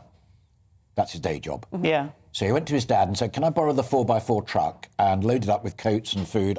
Where are you going? I'm going to the Ukrainian-Polish border. And he did, successfully, and helped ordinary people. Wow. So we're talking to him as well, which I think is very exciting. My day job, as you know, is in the fire service, and a very similar thing has happened with a number of firefighters who have volunteered to take fire trucks over there to the... No, I saw that one. Border and also the added advantage as well of taking kit and rescue and recovery kit, which you badly need. You men and women do so utterly brilliantly. Yeah. Now, I do think sometimes in our trade, and maybe it's true in the world of politics as well, you get really embroiled in the detail of a particular story, and you forget that what it's all about is whether ordinary folk care about it. Absolutely. And when people get off their backsides and go and do something directly to help, I think that's marvellous and should be celebrated. So we'll be doing a little light celebration as well. I do always think those kind of human stories are so important. And you're right, unfortunately, often in politics, we talk about the grand scale policy and forget about the individuals on the ground. I thought that interview you just did with the councillor was utterly fascinating. When my dad retired from the Royal Air Force, and obviously being a serving officer, you have no politics, quite right. You serve the Crown and whoever happens to be the government at the time.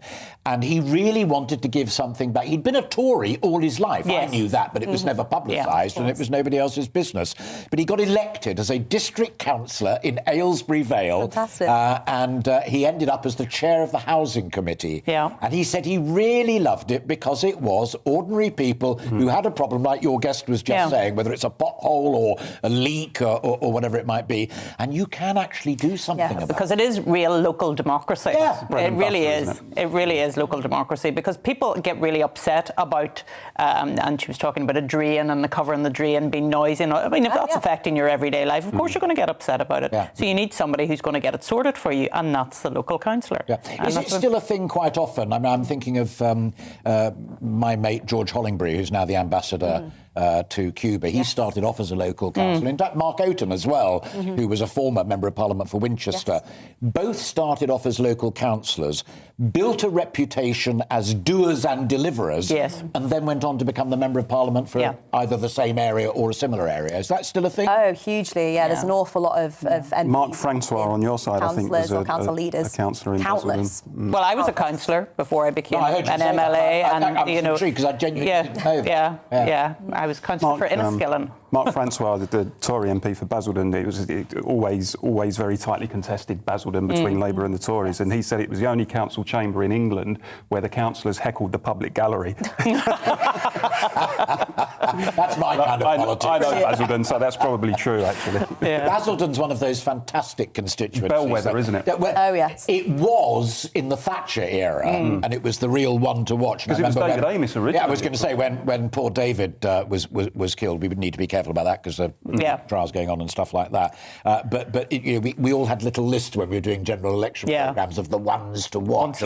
Bury South was terribly important. Bury North didn't matter quite so much, and that was all great fun. But no, Basildon, absolutely, Basildon Man. Basildon Man, absolutely. Well, I think viewers have got a real. Is Bishop Auckland now on that list? Bishop Auckland. The one to watch. It's always the one to watch. Red wall, taking the bricks away or putting the bricks back in. That'll be flying back to Labour in the next few years, so don't worry about that. That's harsh. It's when I see this one leading a troop of activists knocking on doors to oust me. It'll be like the modern break the fire and tries to hose down the fire. We'll be like the modern Jarrow marchers marching on Bishop Auckland. Absolutely. Well, Alistair, thank you. It sounds like you've got a great show. And Bob Stewart, always a really engaging guest, so he's going to be a good one to watch. Two top been-there-done-it guests. Yeah. Absolutely. Brilliant. Well, stay with us because after the break, we're going to be talking about attacks on Israeli citizens, which are on the rise. We're discussing the events with a spokesperson from the Israeli embassy here in the UK. And former President Barack Obama wages in on Elon Musk's decision to buy shares in Twitter. We'll talk about that as well. And don't forget to send us your views to gbviews@gbnews.uk. But first, here are your latest headlines.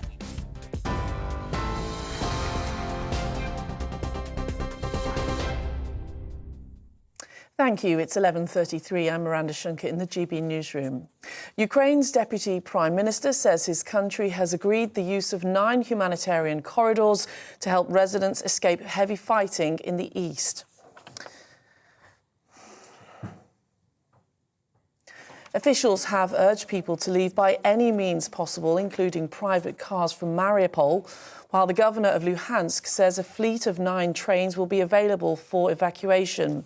The move comes as Russia regroups its forces with shells already fired into the Luhansk and Dnipro regions this morning. An inquiry has been launched to find out who was behind leaking details of the Chancellor's wife's tax status to the media. Rishi Sunak's multi-millionaire wife, Akshata Murthy, announced on Friday that she would pay UK taxes on her worldwide income after the disclosure of her non-domiciled status. Mr Sunak has seen his approval ratings drop 3 points to 28% in a new poll by Opinion. The Mayor of London has thanked the outgoing Metropolitan Police Commissioner on her final day in the job. In a statement, Sadiq Khan commended Dame Cressida Dick for her work in helping to bring down violent crime in London. The Commissioner stepped down after the Mayor criticised her handling of multiple scandals involving the Met during her time in post. And haulage companies are calling for priority status at port crossings into Europe if they're holding perishable goods.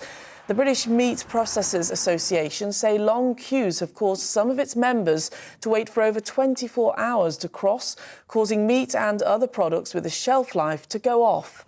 The Department of Transport has yet to comment on the proposal.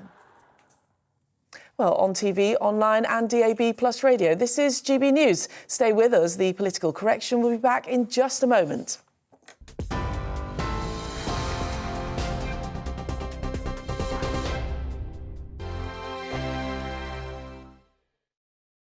Europe is in the grip of the most devastating humanitarian crisis since World War II. The people of Ukraine are facing unimaginable suffering as their homes are destroyed and their loved ones are killed. Millions of people are being forced to flee for their lives, carrying only their children, their pets, and the clothes on their back.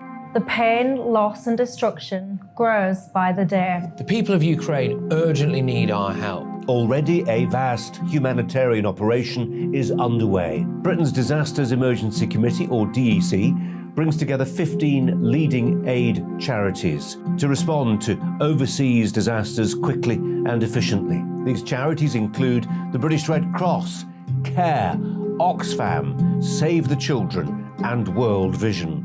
Their teams are working on the ground in Ukraine and neighbouring countries to bring vital aid to those who need it most. If you can spare it, your gift to the DEC's humanitarian appeal will go a really long way. £10 provides essential hygiene supplies for a person for a month. £50 provides blankets for 4 families. £100 provides emergency food for 2 families per month. It's easy to give. You can donate online at dec.org.uk or call the 24-hour donation line on 0370 60 60 900. If you prefer to send a cheque, please post it to the Ukraine Humanitarian Appeal, PO Box 999, London, EC 3A 3AA. To give £10 on your mobile, simply text the word crisis to 70150. Standard network charges apply for calls and you must be 16 or over. Texts are charged at the standard network rate and your £10 donation will be added to your bill. 100% of your donation goes directly to the DEC to save lives and deliver critical support where it's needed.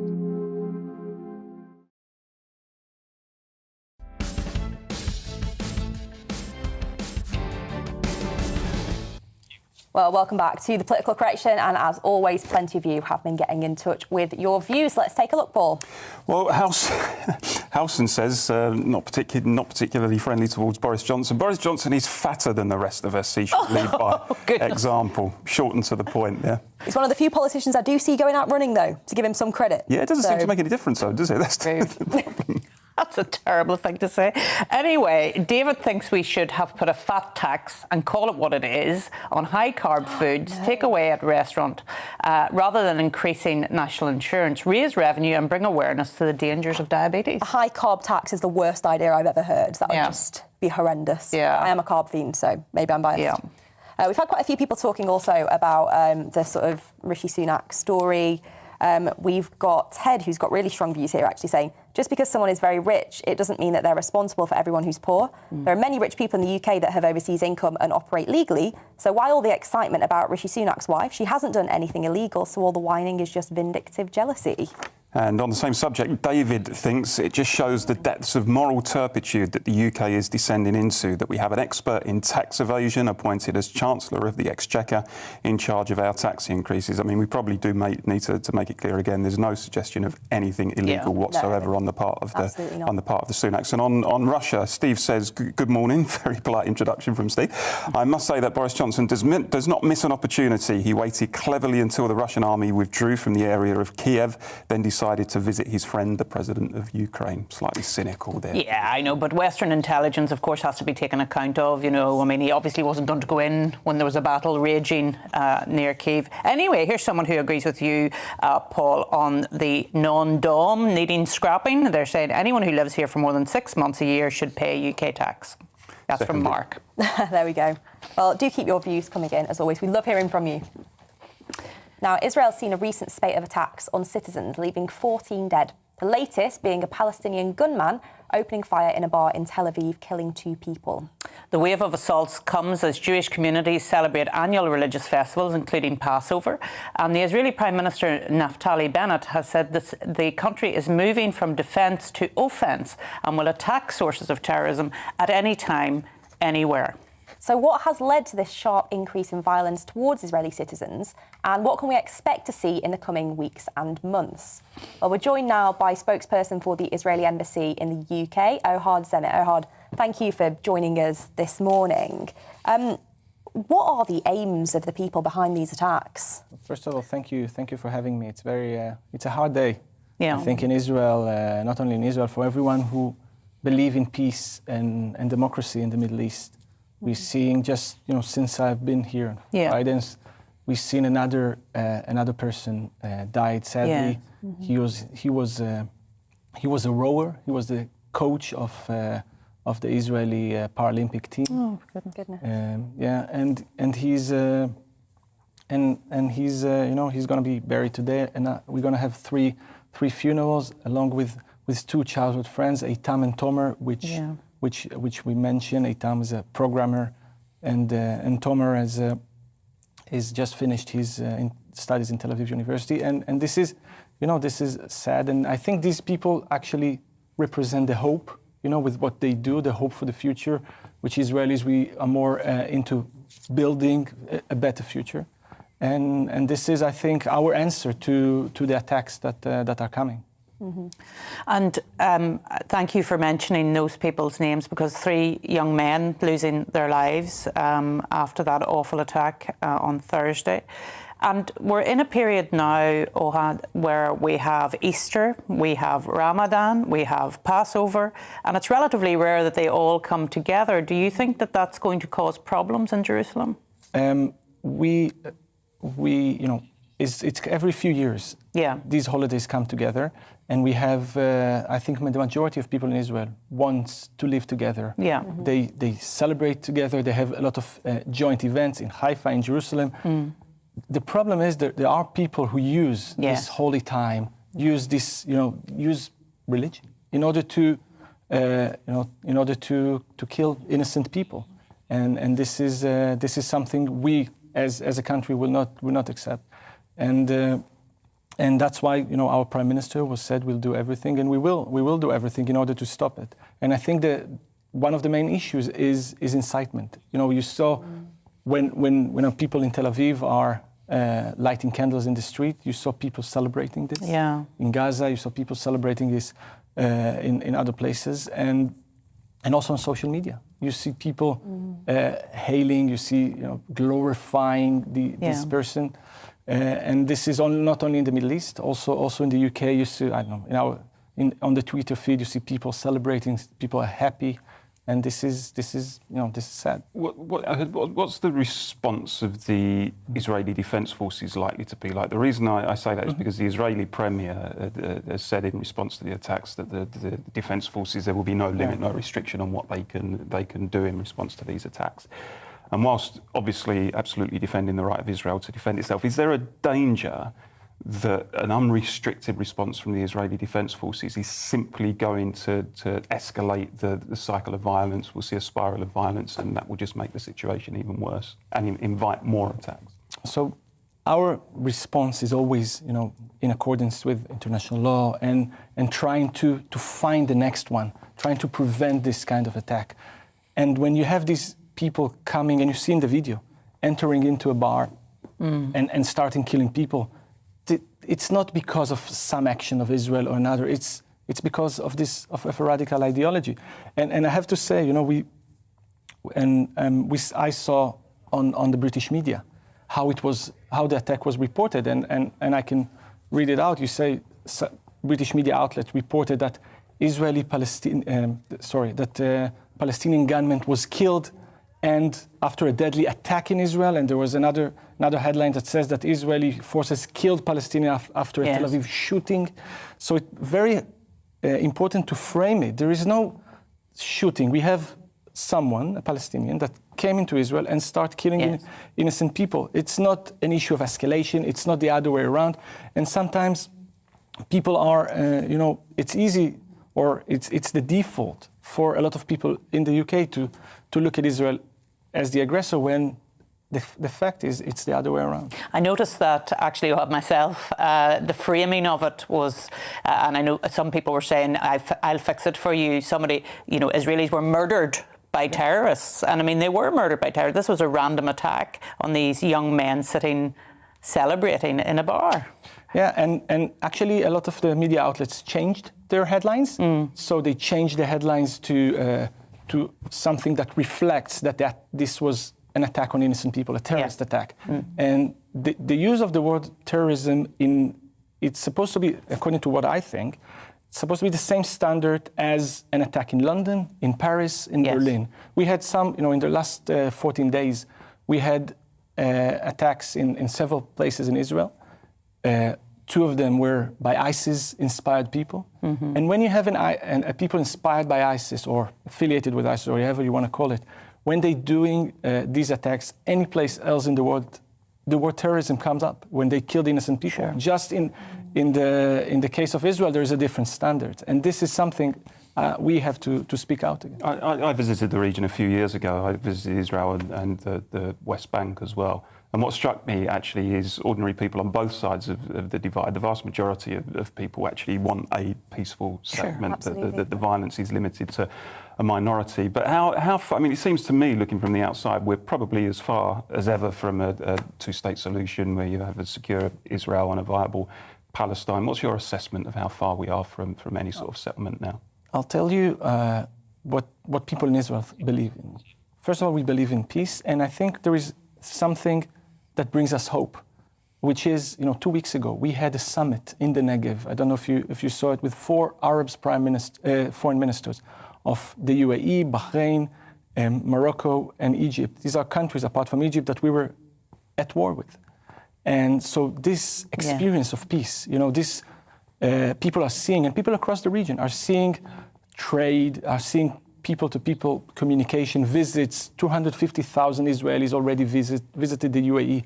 And when they see this experience of good neighborly relations, I think the majority of people, which you correctly say, they want peace on both sides, this experience will provide them with more strength in order to make the compromise that's needed to reach a peace. Well, Ohad, thank you so much for joining us. Ohad Zemit there, spokesperson for the Israeli Embassy here in the UK.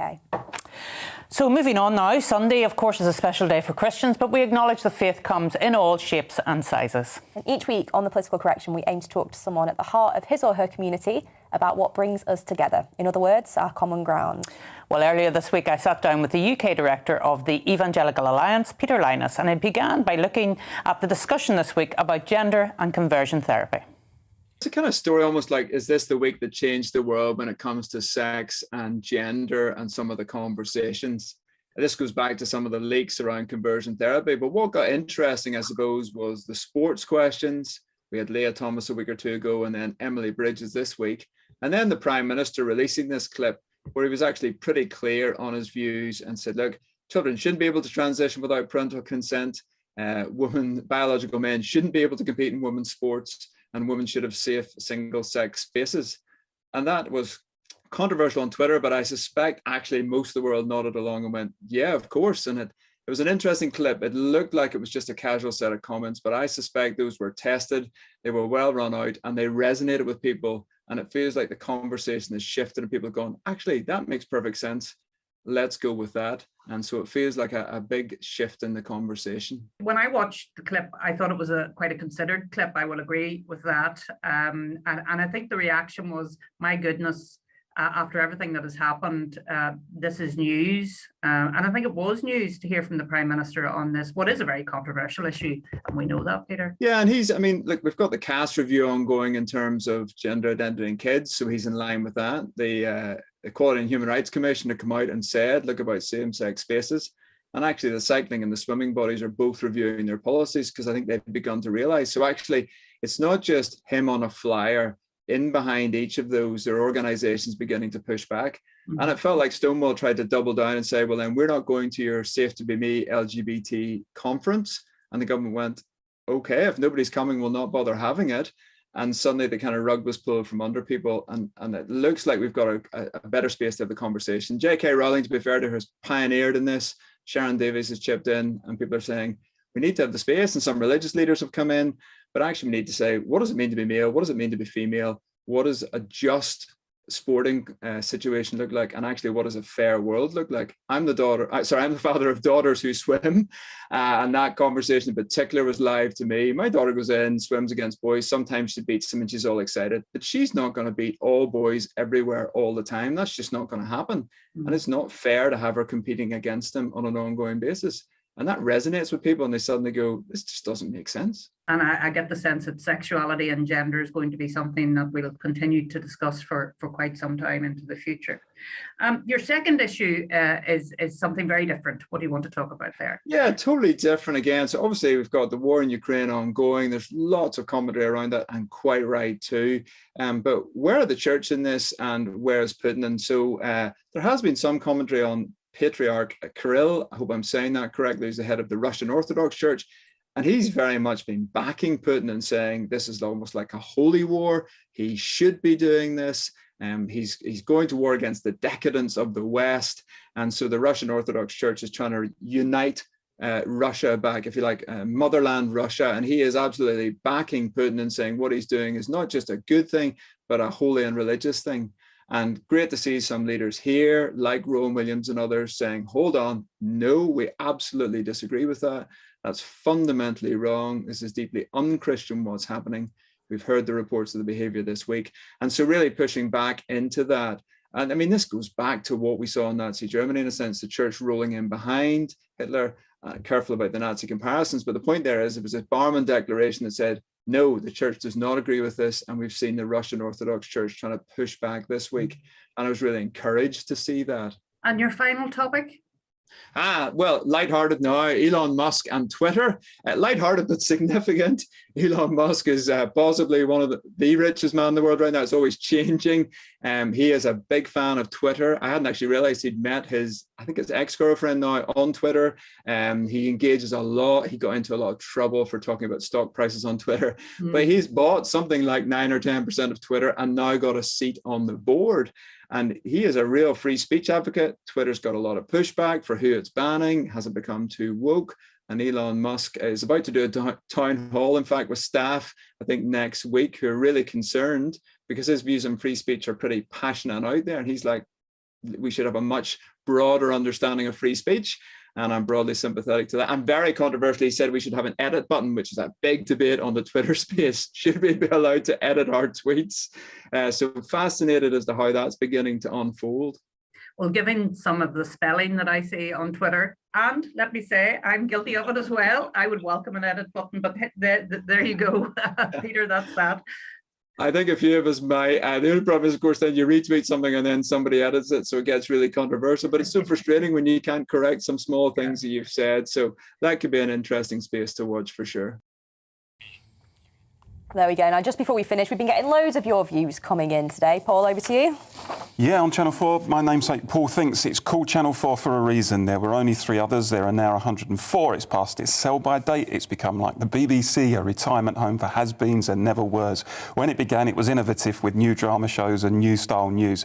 Now the drama is rubbish and the news is almost North Korean in its style. Good riddance. Don't hold back there. No. So Alison is saying that any laws, this is a conversion therapy issue, any laws regarding conversion therapy are going to be a lot more difficult to word than many people realise. The inclusion of trans will be a lot more complicated. A completely different discussion needs to be had. Totally agree with Paul Embry. Oh, well done, her. Well, I go back. If other countries can do it, we're lagging behind France on this. I think that's the thing I find the most blooming offensive. Oh, my goodness. We've got one here just on the non-dom story. Camilla says, appalling harassment of a politician's wife who's acted perfectly legally. Bully tactics by opposition politicians and media jumping on the bandwagon.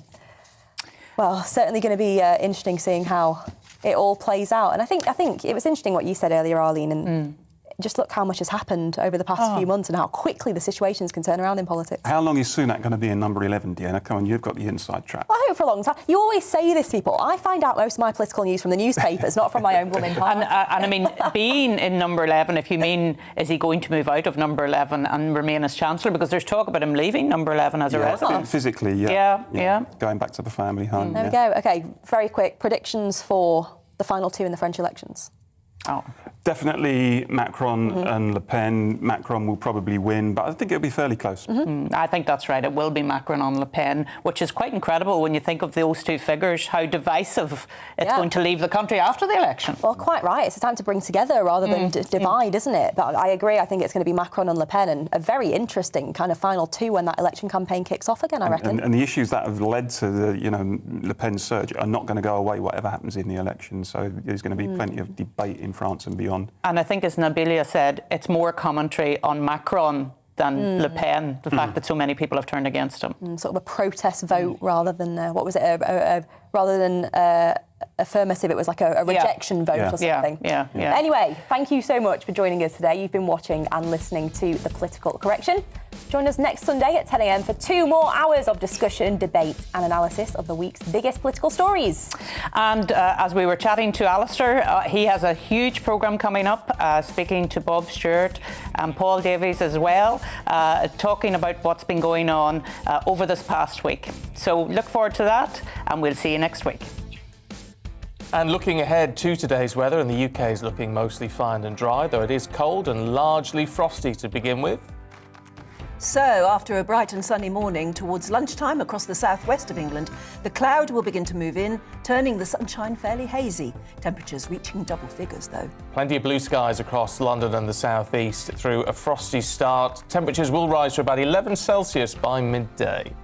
For Wales, the sunshine will be on the hazy side, though it should remain dry and bright, turning breezy towards the west coast. A bit of a frosty morning, but it will be sunny for the Midlands. Some light winds there. Temperatures a little bit on the chilly side. Highs of just 10 by midday. Sunshine will turn hazy later on. And after a cold and frosty start, northern England will have a dry morning with some sunny spells. Temperatures will slowly climb towards double figures as we approach midday, winds staying light for all. Now, Scotland's going to see a mix of sunny spells and showers, some of them falling as snow over the higher ground. Elsewhere, fine and dry with spells of sunshine. Increasing cloud across Northern Ireland this morning, with patchy rain moving northeastwards as we approach midday. Temperatures reaching 8 Celsius, and it will become breezier too, especially in the west. So through the rest of the day, most places dry, but rain will affect northwestern parts of the UK, and that's how your weather is shaping up. Join me, Anaya Falarin Iman, for the discussion every Sunday at 3 p.m. here. From big ideas to questions shaping the public conversation, we tackle the moral, cultural and political implications of news stories. We need to share this conversation democratically. It has become so toxic, this debate. They relish this kind of discourse. From fascinating guests to challenging ideas, you won't want to miss it. The discussion every Sunday at 3 p.m. here, GB News.